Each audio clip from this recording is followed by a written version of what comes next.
Hey, Lee here, and welcome to the poll list for June 13th, 2012, presented by LongboxRadio.com. This week, we have from Dark Horse Comics a couple books, actually. We have Buffy the Vampire Slayer number 10 right there. Also, we have a brand new book from Brian Wood and Christian Donaldson, which is The Massive right there. So, kind of looking forward to read this one. I enjoy my Brian Wood, so looking forward to it. Going on to DC, we have Batgirl number 10 right there. I've dropped quite a few books this week, actually. Some of them were from DC. So, Suicide Squad, I'm done with. Batwoman, whenever the next issue that comes out with, I'm done with. And from Marvel, Scarlet Spider. It just came to my mind, so I'd say it now before I forgot it. But Batgirl I'm sticking with. There it is.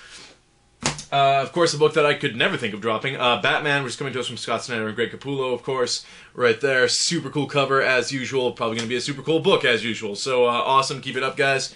Moving on to Batman and Robin, which is coming to us from Peter Tomasi. Apparently, the Night of the Owls tie-in is done here, which is awesome, because this book was going cool places before that happened. And even during that, it wasn't that bad. It was, you know, a throwaway issue if you were following the greater scheme of things, but whatever. Cool stuff. There it is.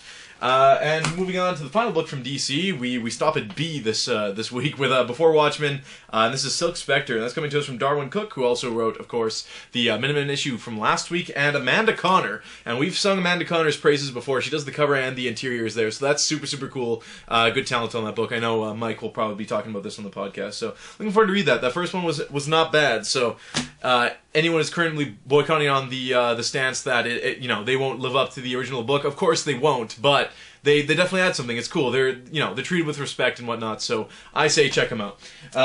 Support comic books. Mind the Gap. Now this is issue 2 from Image. Apparently a lot of these had a printing error in which a couple panels in the book were just like unreadable altogether. Like you had no idea what was going on. My book was supposed to have that. I flipped through it and it doesn't. So I don't know what's going on exactly. But a lot of these books have been recalled. So your local comic book shop might not have Mind the Gap this week. But when it comes back, make sure you grab it because that's a super cool book coming to us from McCann, of course. So check it out. Moving on to Marvel, of course, we have Amazing Spider-Man. This is 687. The Ends of the Earth is slowly wrapping up, but we're still in the midst of it right here. Avengers, we have I don't know, still the AVX tie-in. It hasn't been my favorite book as of late, but there it is, all the same. Speaking of AVX versus, this is issue 3. We've got Thing versus Juggernaut / Colossus, and then we have, from the looks of things, what's her name from the X-Men vs. Black Widow? That's right, I don't remember her name. But there it is, all the same.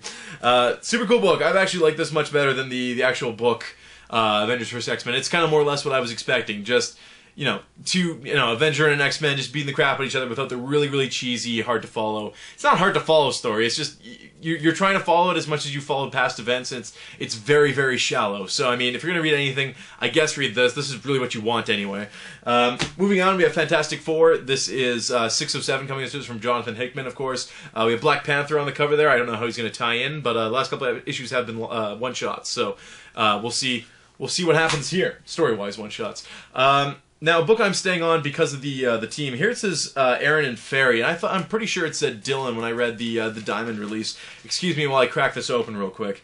Nope, yep, definitely not Steve Dillon, so I was lied to. I was going to pick it up based on that fact alone. The last issue of this book, which is issue 8, preceding 9, believe it or not, was the goofiest book I've read in a long, long while. You had Hulk, which, when drawn by Steve Dillon, and I love Steve Dillon, just looks like a tall, 6'5" green man, bald green man.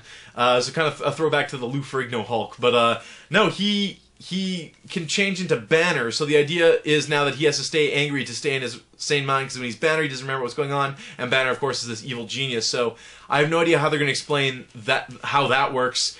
But he ends up fighting like a half dog, half man, which I'm not familiar with. I don't know if he's a past Hulk villain or whatnot. If you read issue 8, you know what I'm talking about, how silly that issue was. I'm staying on this. Hulk's in Atlantis now, because why not? But I don't know, this might be one of my last issues. And I like Jason Aaron, typically, so that's a hard one to lose. But, you gotta do it sometimes.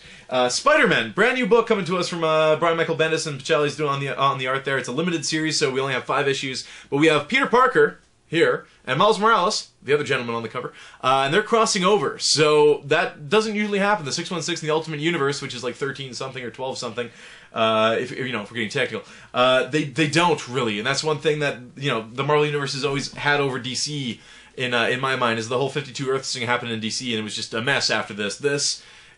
Let's hope, it'd be, like Mike has said on the podcast, he's interested to see how Peter Parker will react to, Miles Morales as Spider-Man, maybe he'd be shocked to know that, you know, him in that world died at the hands of the Green Goblin, or that, I don't know, there's so many cool places this book could go, so hopefully it's handled properly. Brian Michael Bendis is at the helm, so he should be able to take care of it, but there's that book right there. Super cool art on the cover as well, so awesome. There's a variant where they're masked as well if you want to spend $15. And finally this week we have Ultimate Comics X-Men. This is issue 13. I believe it's Brian Wood taking over the book, if I'm not mistaken. There's a lot of comic book writers with the last name Wood, but I'm pretty sure that's who it is. And yeah, so Nick Spencer's gone. We're starting a new era, I guess, in this book. It hasn't finished its first story arc. It's very much just been continuing from issue 1. So we'll see what happens when he takes over, and we'll see where this book goes, because it's been actually a pretty cool ride. So all the Ultimate books have. That's the pull list for this week. We have a huge podcast coming out for you. It's going to be episode 33, I believe. We recorded this Sunday, and hopefully up to you the same day. We're going to have 2 full weeks of reviews, including the Before Watchmen stuff. So it'll be cool to see all of our takes on that book. But that's about it for this week. Subscribe to the YouTube channel, subscribe to the podcast, and we'll talk to you soon. See you later.